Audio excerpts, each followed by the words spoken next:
Olá, sejam bem-vindos, sejam bem-vindas. Hoje a nossa aula é a respeito das hipóteses de tratamento que envolvem dados sensíveis. O que a gente precisa fazer, quais os cuidados extras que a gente precisa tomar numa situação como essa, não é? Antes da gente entrar na questão da operação em si, eu queria lembrar, para ficar mais fácil, o que são esses dados sensíveis. Então é o dado de origem racial e étnica, religioso, político, filiação sindical ou também a questão filosófica, dado referente à saúde, vida sexual e dado genético ou biométrico. Por que motivo nós precisamos dar uma atenção especial quando a gente vai fazer uma operação de tratamento com esses dados? Porque eles podem ser utilizados eventualmente de maneira preconceituosa, discriminatória, e a Lei de Proteção de Dados ela está sempre de olho, né, nessas situações em que é possível a gente eventualmente causar um prejuízo aí para o titular de dados, para evitar que isso aconteça, não é? Então, hoje nós vamos estudar o artigo 11 e que ele fala como que ocorre o tratamento do dado sensível. Então, em primeiro lugar, ele pode acontecer a partir de um consentimento. Esse consentimento, quando a gente vai falar do dado sensível, ele precisa ser dado numa cláusula separada, de uma maneira específica para esta finalidade que a gente vai utilizar.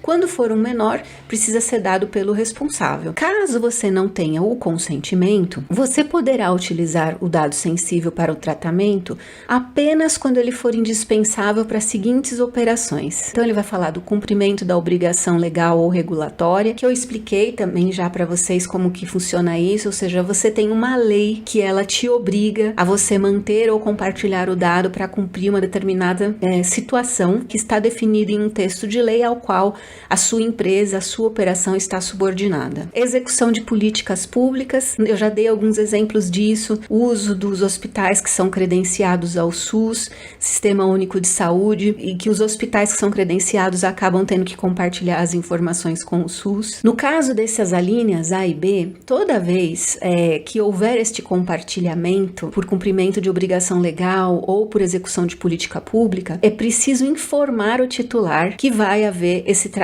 de dados sem o consentimento dele. A outra hipótese é o estudo por órgão de pesquisa. Nós já passamos por tudo isso, então vocês já têm essa base, vocês já sabem que o estudo de pesquisa precisa estar definido assim no contrato social, são só aquelas hipóteses específicas para poder se enquadrar aqui, e sempre que possível, o dado que é utilizado para a questão da pesquisa, ele deve ser anonimizado, ou seja, tentar colocar informação em blocos para que não chegue a identificar um titular de dados. Mulheres de 32 a 44 anos, fazendo todo o possível para que não apareça o dado identificando um titular ali naquele estudo e pesquisa. Exercício regular de direito, e aqui ele se aplica, né, tanto em contrato como em processo administrativo, judicial ou arbitral. Ou seja, sempre que estiver ocorrendo a necessidade de defesa de direitos nesses processos, também é possível utilizar o dado sensível. Proteção à vida e incolumidade, quando a vida acaba sendo mais importante do que preservar naquele momento a privacidade do titular, então a gente também pode utilizar o dado sensível, ou no caso de tutela da saúde, que se aplica especificamente a situações de profissionais de saúde, serviços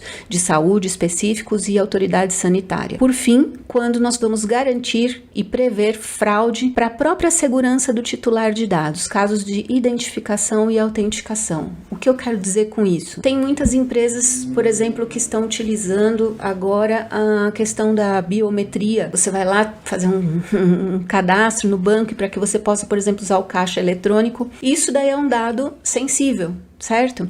É um dado genético, biométrico, e apesar disso é uma hipótese autorizada pela lei quando ela está destinada a essa questão de garantia e prevenção à fraude. E por que é assim, né? Porque aqui você parte de uma premissa de que isso está sendo feito em favor do titular de dados, e toda vez que a gente está usando o dado para favorecer, a lei tende a autorizar o tratamento. Bem, a parte dos dados sensíveis, do mesmo modo que eu expliquei para vocês como a questão do consentimento, ela afeta as empresas que têm mais relação com marketing, porque elas obrigam ali a criação de uma operação específica para cuidar de todas essas coisas que acontecem no bastidor. Do mesmo jeito que o legítimo interesse tem que ser documentado, a operação de tratamento que envolve o dado sensível, como vocês podem ver, também requer das empresas umas cautelas e a preparação de documentação. E aqui, qual é o grande mercado afetado, né, por essa questão aqui da Lei de Proteção de Dados?